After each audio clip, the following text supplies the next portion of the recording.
Baxter. Let's move. We've got 2 games left. It's a Sunday football game. The early kickoff.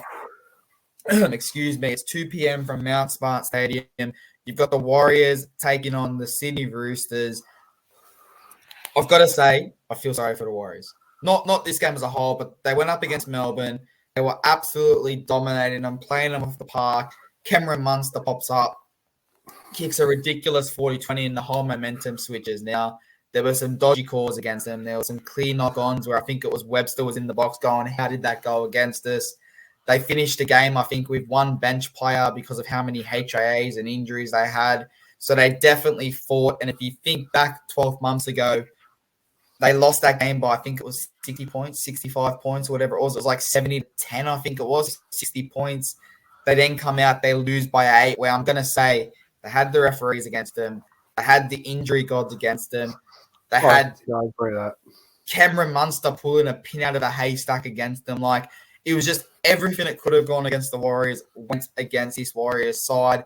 And again, I'm buzzing this week and that there are players missing, but I do feel sorry that we're not going to see him at full strength because earlier in this year, these 2 teams had an absolute cracker at the SFS. But let's look at the Warriors side. You've got Tane Tuapiki at the back line. You've got your boy Dallin Watine-Zelezniak in the number 2 with Marcelo Montoya, Adam Pompey, Edward Cossey, Dylan Walker, Sean Johnson, Adam Fanua, Blake Wade Egan, Bunty Afoa, Jackson Ford, Marata Nakora, Josh Curran, Freddie Lussick, Bailey Sirenen, Tom Alley, Viliami Valet, Dimitri Sifakula, Ronald Volkman, Ali Latua, Kalani Goen, and Zion Mai. So you do have, and you actually copped this a couple of weeks ago. I'm not going to say it was abuse because it was nothing like you copped during the World Cup.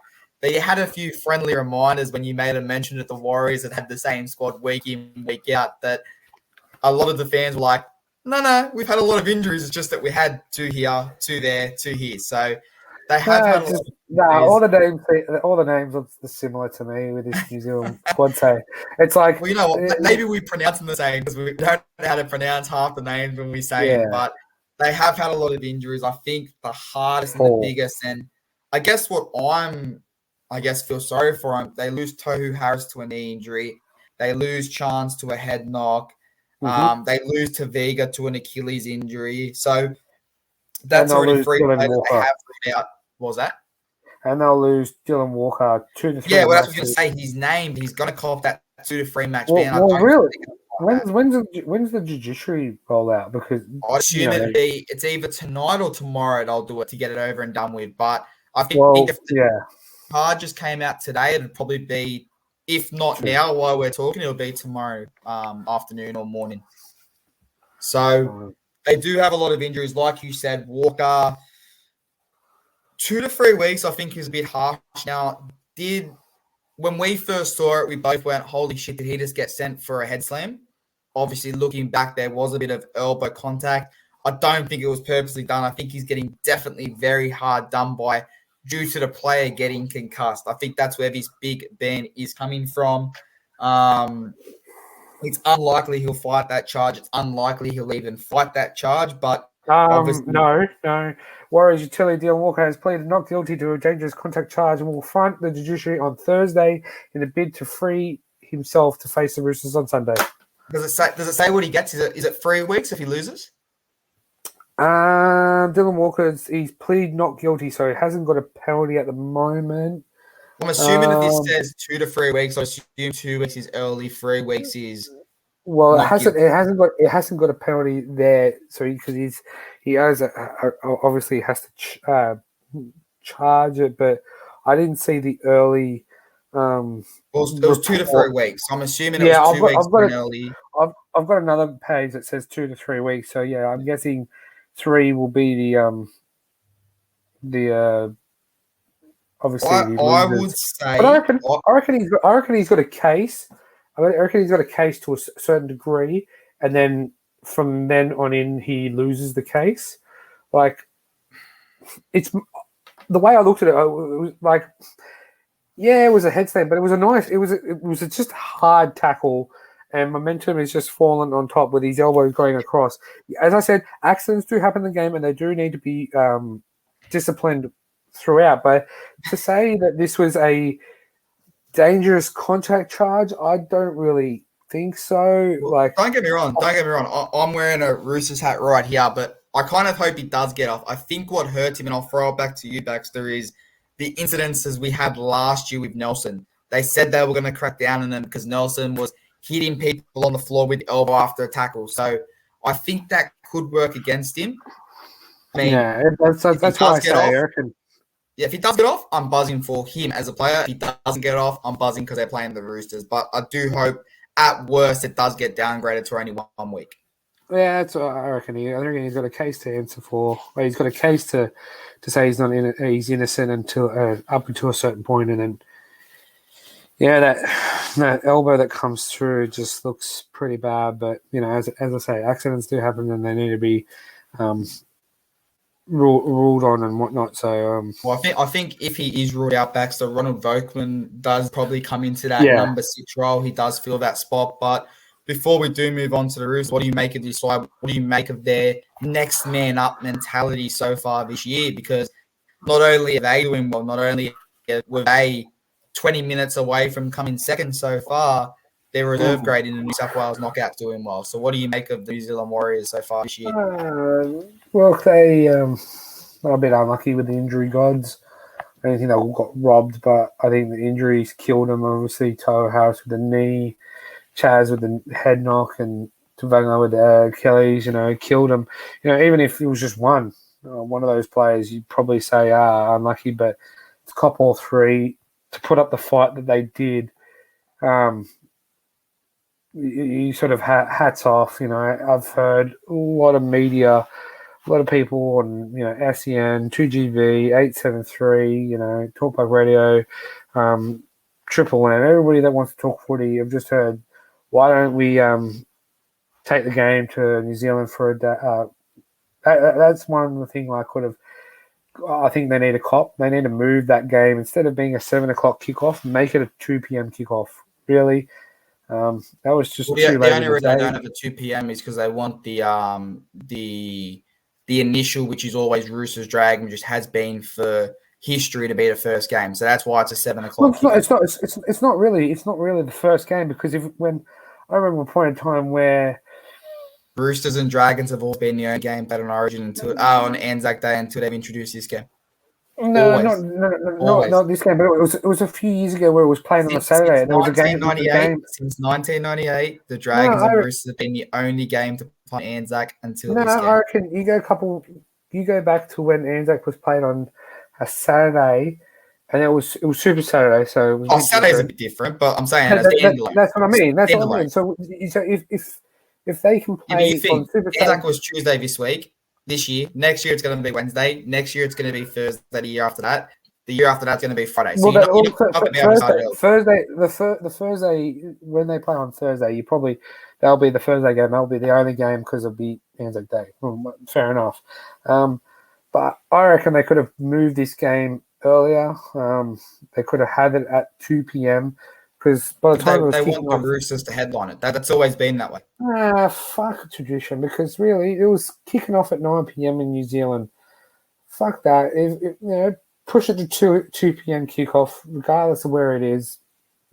Push the last game to be the Roosters Dragons. Fuck this tradition off. Like, we all say that, we've got to keep tradition. Well, then fine, play it at the Sydney Cricket Ground. Fuck Allianz, play it at Sydney Cricket Ground. Do you want to go that far on tradition? The Roosters weren't traditionally at the SCG, so that doesn't make sense. Fuck it. No, play the grand finals. That's not tradition. It's not what you just said. Makes zero sense whatsoever. Play the grand finals at the SCG then. Fine, play the grand finals. Put it back to the SCG. Yeah, fine, play it. If you want to go down the traditional route, what you just said, you've caught yourself in the stupidest thing, because the Roosters were never at the SCG. Make them play there, but. I think we are in agreement though, and we said it on. You obviously, we forgot that we didn't record this game earlier because we said we were going to take a bit of a break because we were busy, and I jumped in and did the morning session. But I think we got almost 1,000 views, and I'd say probably 99% of those on that were in agreement with both our comments that this game needed to get moved to New Zealand. Now, whether that you give it to New Zealand for 5-6 years, or a lot of the New Zealand fans were happy with it alternating as long as they got a game. So maybe that's how you break tradition. Every time it's in New Zealand, they're the first game. Every time it's in Melbourne, the second game. Nah. You can't. Make them You always can't. play 'em. I that's one thing I'd change. Make them play earlier. I hate. Yeah, but that's what I'm saying. If it's in New Zealand, I hate a 6:15 or a 7. All right, let me ask you a question. Kickoff. Let me ask you a question. I hate it on a Sunday. I hate it. Fox Sports. You own Fox Sports, right? Okay, you own Fox No, Sports. fine. I am. You've got $1 million. What's making you more money? The Roosters game versus Dragons, or the Warriors versus Melbourne? Nah, because no one's going to tune into the Warriors. Previous years, no one's going to tune into the Warriors. No. Hold on. Next year, you got to pick one game. What's making you more revenue? Fine. Warriors. We're taking over New Zealand. We're going to play it over there. That's going to make us more money than the Roosters game. I know the Roosters will pull in good money. Don't get me wrong. I'm not saying that they won't, but I reckon if you take the Warriors game over the Warriors, I think you pull in a lot more money. Well, the viewership on TV was more with the Roosters. In New South Wales, take away New Zealand fans. Take away the New Zealand fans for a second.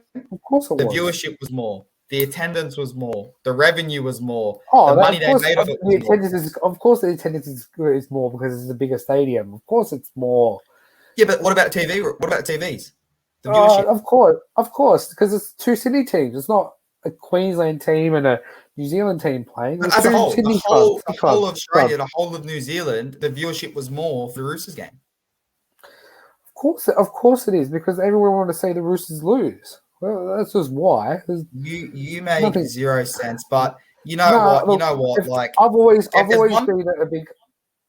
Huh? Go. I said I've always been a big advocate about changing these kickoff times. You know, they want to suit the Channel 9 or whatnot. Well, you know what? Channel 9, if you want to have a 4:00 kickoff, good, but that'd be the last game of the Sunday. Yeah, but what? But you got to remember, it's not about what you want. Channel 9 pays for the games they want. That's the difference. No, you know what? No, Channel 9 don't pay because it has to be to a free-to-air TV. So really, you know what? Really, if I'm the NRL, I'm holding Channel 9 at ransom and going, well, you know what? These are the games we want to play at these times. And then the NRL, Channel 9 pulls their deal and the NRL goes broke. You've just bankrupted the NRL. You know what? Yeah, you know what? Channel 7, Channel 10 would love to jump all over. No, they won't. Not if they don't get the cyborg games they want. That's what's stuck in the years past. No, because Channel 9 gets to only have 3 games a week. A Thursday and they night get to pick the games they want because of how much they put into the league. No. They don't get to pick. The NRL chooses the game. They put out the schedule, and that's it. Well, you know what? I will go back and I will find because it's always. Hang on, I will post on Instagram where Andrew Abdo has said Channel 9 chose to have that game. That is why that game was at that time, and I'll put that on Instagram because he's come out multiple times and said Channel 9 picks the games they want. They in the previous years, yes, when they only this year they picked the 2. No, well, when in previous years before they put out the whole schedule, it'd always be like round 23 Knights versus Cowboys. I'm just chucking it out there, but you never knew when they were playing because you wanted to see. Channel 9 wanted to see how they were traveling, and if the Cowboys and Knights were traveling well, they put them on a Friday night game.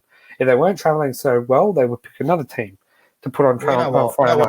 But now the NRL. We're getting off topic. We are getting off topic, but you know what? If you want to put another case that you've already lost to me this year, I'm happy to put a case on that Channel 9 picks the games. I haven't lost this year. I have not lost. I've googled 2 things and I've already found the evidence. So if you got a case on it, we'll talk off air. I'll show you that Channel 9 gets the pick team. So that's about that. They're fucked, and that's the. Let's jump to the Sydney Roosters. I'm going to run to the NRL. Let's jump to the Sydney Roosters. You've got James Tedesco, Corey Allen in for Tupu, Joseph Suaalii, Paul Momorowski, Jackson Polo, Manu holds his number 6 with Luke Keary in the halves, Hargraves, Brendan Smith, Lindsay Collins, Egan Butcher, Nat Butcher comes back in for Angus Crichton. You've then got Victor Radley on the lock position. You've got Drew Hutchinson, Angus Crichton reverts back to the bench with Satili Tupanua, Matthew Lodge, Fletcher Baker, in the 18th man with Sam Walker in the 19th. Most likely will play New South Wales Cup again. You've got Nafua White, who I think is unlikely to miss out on a spot, and then Jake Turpin and Nathan Brown. So Nathan Brown does edge closer to his tricolours debut. I think Nafua White is pushing for that position, and I think Sam Walker is fighting for his position back. But again, we spoke about this off air. First half, Roosters could have won that game by 50. They deserved to win the game. Second half, we deserved to lose that game by 50. So it was definitely a story of two halves. Talk to me about it. I think you nailed the Roosters on the head there. Tale of two halves. I don't think they deserved to win with that second half performance. I think I touched on it in game because while you were at the game, I even said first half, Jose Mano looked lost out there. He looked like a passenger out there that he just didn't. Whether that was he's just unable to get into the he was trying to get through this. Like he wasn't sure how to get into this game, how he needed to play with Kiri. One game. He looked a bit lost in the first half, coming out with a second half try. As you said, passenger scores. I was like, just eating my words there. But obviously, this is a bigger issue than just a 1 week. Mano's still at 6. I think Corey Allen coming into the wing is a good choice there to replace Daniel Tupou. But look, I'm going to tip him. I'm going to back your boys in a 1-12 win. Yeah, I mean, okay, like maybe it's more than a 1 week thing. Maybe they're trying to protect. Again, I was speaking to a few boys and I've made a few mates that sit around me at the games, and the way we put it, he's 20 years old, Sam Walker. Like, no one expected him to come into this team and play every single game, yet that's what he's done. He's come in, he's played, he's copped injuries, and he's kept playing. But I think everyone needs to remember he is 20 years old, and I think if there's one thing Brent Robinson does well, he communicates to the players, he explains what's going on. So I'm sure weekly Sam Walker has this is what I need you to work on. What? Here's a light bulb moment. Ricky's looking for a half. Sam Walker, go play that orthodox style down at Canberra. In the world. Hey, if you're going to play New South Wales Cup for the Roosters, why don't you go play first grade at the Raiders? Because no one wants to live in Canberra. You don't have to live in Canberra. Fuck that. You just fly in for the game and training and fly back out. Like, you know what? If that happens next year, I'll buy you a case of beer. You don't even need to buy me anything if it doesn't happen. Because I'm telling you right now, he's under contract. It'd be good. What? It'd be good. You know what? If he can go and earn $1.2 million in Canberra, fair play to the lad. Go get it. But I can guarantee you he's a try killer. Why not? He gets back in the lineup. He plays next year. We'll move on from there. Next year. Let's talk about the big talking point here. Obviously, you had Trent Robinson talk about it. You had Luke Keary talk about it. You had James Tedesco talk about it. You had Victor Radley have his choice words about it. The sin binning. Now, we were both in agreement. You said it was going to be a sin bin, and I said to you, there's no way it should be a sin bin, but it's Victor Radley, so it's most likely going to happen. We watched it on screen. I think he has a case. I think he has a case to fight it if he really wanted to do it. I don't think he will purely because I don't. He has a lot of fine. Yeah, I don't think he will, but if he wanted to, I think he has a case because there's a lot of images, there's a lot of camera angles that we didn't get to see on replay that have made its way through the social media, and I reckon it's a head knock clear as day, and if he really wanted to fight it, I reckon he's got a case and he'll get off, but $3,000 is just that little carrot to bite it, and you just take it and you play next week anyway, or fight it and lose and end up 2 weeks on the sideline. But I think he's a bit targeted. I did love Victor Radley when he came on and said, I don't know who made that comment, but it was a fucking shit comment, and then finished with sorry because we realized this war on TV. So it's definitely. Yeah, I reckon he gets targeted. Him, a few players, Big Nelson, Jared. I think he 100% gets targeted. But, Baxter, I think we both can agree it's not the right thing to do, but you make your own bed. He's done stupid stuff in the past, and that's what's missing him now. So I hope that something comes out of this. I mean, it's going to look bad when we take the $3,000 fine because they're going to go, see, he think he did something wrong, so they didn't fight it. But honestly, it's $3,000. Let's be honest. The NRL slapped the $3,000 fine. They know the Roosters are going to play it, and they're not going to challenge it because of who it is. If this was a James Tedesco, Corey Allen, I go through that lineup, Momorowski, Paulo, Manu, I think the Roosters fight that because there's no way they get found guilty of that charge. But a Brandon Smith, a Hargraves, a Collins, a Butcher, a Radley, don't fucking go anywhere near the judiciary. Take the fine and run as fast as you can. You know why? You know why? It's his third and subsequent offence, apparently. No, but what I'm saying is, if this was anyone else, you'd fight that. If this was anyone else besides Hargraves, him and Brandon Smith, you fight regardless. Oh, for sure. But as you said, he's got a rap sheet. And as I just said, this is his third grade 1 careless high tackle. So But it wasn't even a high tackle. That's the worst part. Well, that's what it said. It's just, yeah. No, but what I'm saying to you is, high tackle. If the NRL was dead set on this was a high tackle, why haven't they released the footage to say here's the head contact? And if they've got that footage, even the referee, when he was sending him off, he said you made contact with your shoulder. So that's not a high tackle. That isn't a high tackle. That would be classified as a shoulder charge. But it wasn't even his shoulder; it was his head. But that's my thing. What you just said then, again, what the referee said. Referees make mistakes. No, but if it's a shoulder charge, like you said, the referee has said it's contact with the shoulder, there is no fine for that. So they've obviously backtracked and gone, oh, no, it's not a shoulder charge. We're not going to charge him for that. Yeah. We're going to charge him for reckless contact. So that's what the referee said. He goes, you made contact with your shoulder. You know what? There you go. You have 10 minutes. Years ago, Lynn Collins got suspended and missed an Origin game because apparently he led with his head. So it's not something we haven't seen before from a Roosters player getting suspended for head contact. It's just Rooster players just getting targeted. All I want to know is if Radley gets sin bin for a head clash, why did the guy he headbutt not get sent for a head clash? Because they both did the same thing, so they both should go to the bin for 10 minutes. But Baxter, remind me. I've gone a Roosters 1-12 here.